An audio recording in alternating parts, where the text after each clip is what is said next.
Hi friends, welcome to my classroom. বন্ধুরা, এই ভিডিওতে এই প্রশ্নটি সমাধান করব। এখানে আছে একটি আয়তক্ষেত্রের দৈর্ঘ্য প্রস্থের চেয়ে 2 মিটার বেশি এবং ক্ষেত্রফল 24 বর্গ মিটার, একচল বিশিষ্ট দ্বিঘাত সমীকরণ গঠন করি।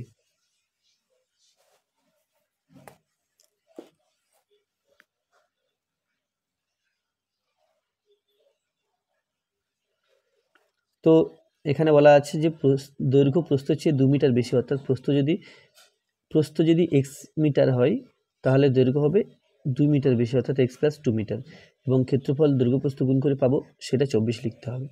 তাহলে এখানে লিখতে হবে, মনে করি আয়তক্ষেত্রটির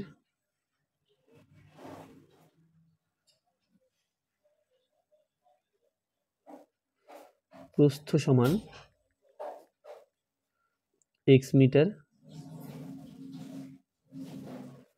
অতএব দৈর্ঘ্য সমান এক্স প্লাস 2 মিটার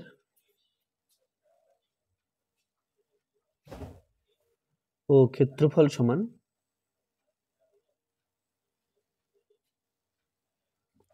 আমরা জানি দৈর্ঘ্য ইন্টু প্রস্থ, তাহলে দৈর্ঘ্য ইন্টু প্রস্থ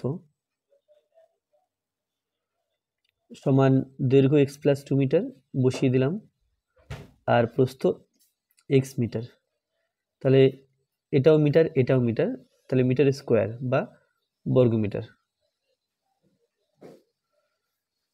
আমি চাইলে এখান থেকে গুণ করে নিতে পারি, এক্স আর এক্স গুণ করে হলো এক্স স্কোয়ার, এক্স আর 2 গুণ করলে 2x।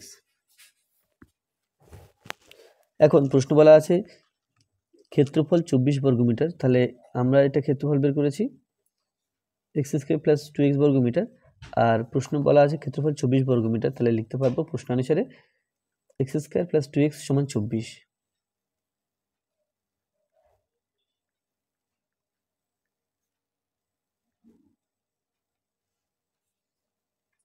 X square plus 2x এটা সমান 24, এক্স স্কোয়ার প্লাস 2x 24কে বাদিকে নিয়ে এলাম, তাহলে -24, এটা সমান 0।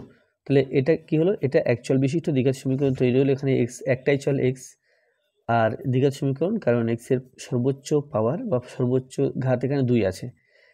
এখানে বলা আছে যে একচল বিশিষ্ট দ্বিঘাত সমীকরণ গঠন করি, তাহলে এই প্রশ্ন অনুযায়ী এই পর্যন্ত উত্তর ঠিক আছে।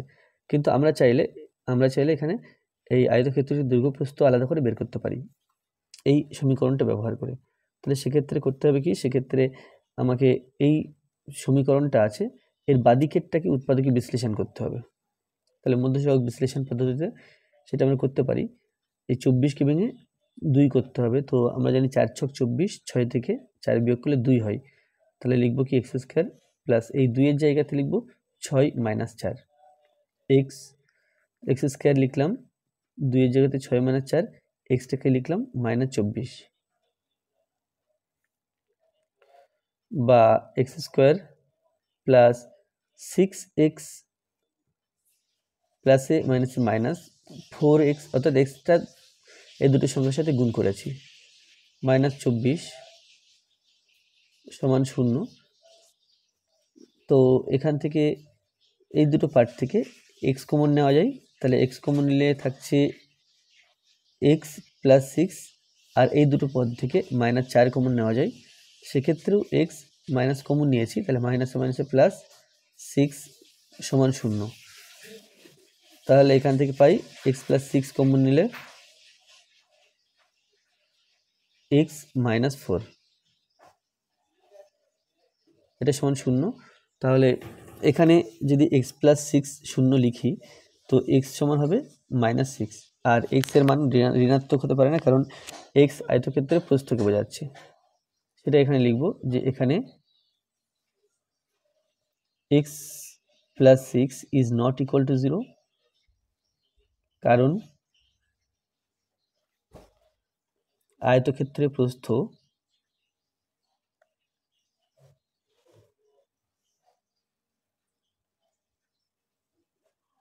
ঋণাত্মক হতে পারে না।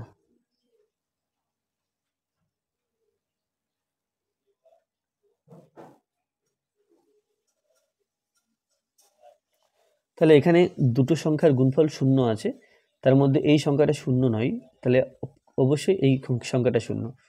অতএব x-4 সমান 0। এখান থেকে বলা যায় x সমান 4। তাহলে x সমান 4 বেরোলো, অর্থাৎ প্রস্থ বেরিয়ে গেল। অতএব আচ্ছা, x সমান 4 বেরিয়েছে। এখন আমাদের দৈর্ঘ্য বের করতে গেলে দৈর্ঘ্য জানি x+2, তাহলে x+2 সমান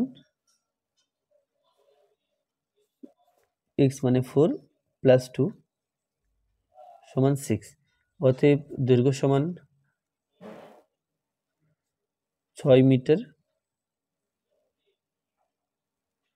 ও প্রস্থ সমান 4 মিটার। তো এই ভিডিওটি এই পর্যন্ত। ভিডিও ভালো লাগলে অবশ্যই লাইক করবে, কোনো প্রশ্ন থাকলে কমেন্টে জানাবে, আর আমার চ্যানেলে প্রথম হয়ে থাকলে অবশ্যই চ্যানেলটি সাবস্ক্রাইব করবে। ধন্যবাদ।